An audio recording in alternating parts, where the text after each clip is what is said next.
Alberobello in the Puglia area of southern Italy is a peculiar and lovely place that is becoming a popular stop on tour operators and independent travelers' itineraries.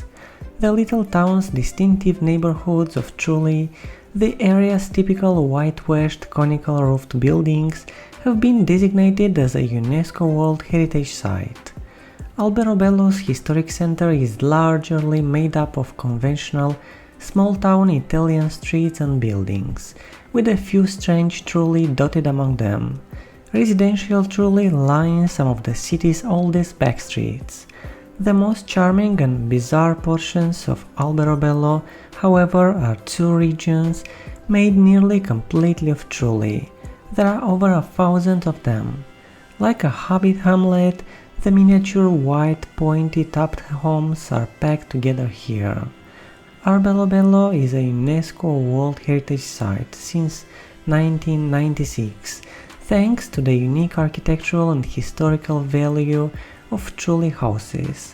They are considered one of the best examples of vernacular architecture in Europe.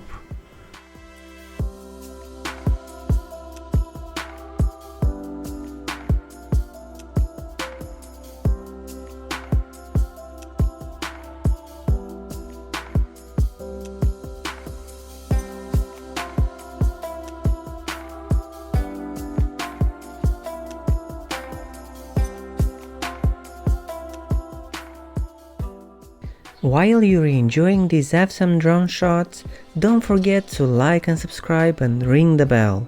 We are posting videos like this twice a week and we would hate for you to miss it.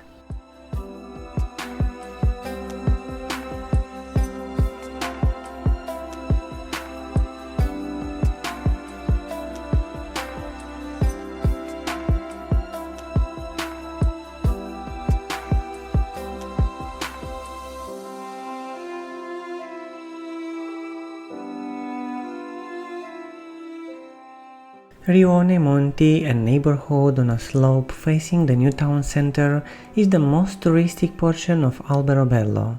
It is incredibly lovely both from afar and up close, with numerous tiny alleys descending uphill and others looping down the slope.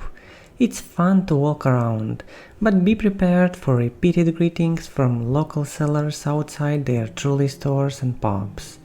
Colorful clay whistles, a Puglia specialty, simple local pottery, trullo snowstorms, sliding pans and anything else fashioned like a trullo, from money boxes to silver jewelry. Many buildings have little bars where you may taste local wines, which are also offered alongside cookies and spaghetti in tourist stores. There are several little pubs and snack businesses located around the major tourist area. There are also a number of restaurants and pizzerias, some of which are housed in trulli, and at least one of which has an outside patio. More traditional Italian taverns and a few small food businesses may be found on the main street, Largo Martellotta.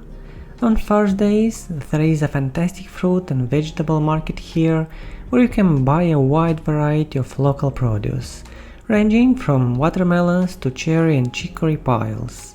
If you're planning a picnic, this is a wonderful location to enjoy the weather. Despite the fact that the area is clearly a tourist trap, the prices aren't exorbitant. There is just too much competition. The owners will attempt to draw you in with boasts and promises such as the oldest trullo, a trullo with a secret, an uninhabited trullo, a panoramic patio, and free wine and liquor sampling. Accept the low-key sales pitches and enter to take a look around, especially if you don't have the opportunity to stay in a trullo. Some interiors are amazing and the panoramic terraces offer excellent views.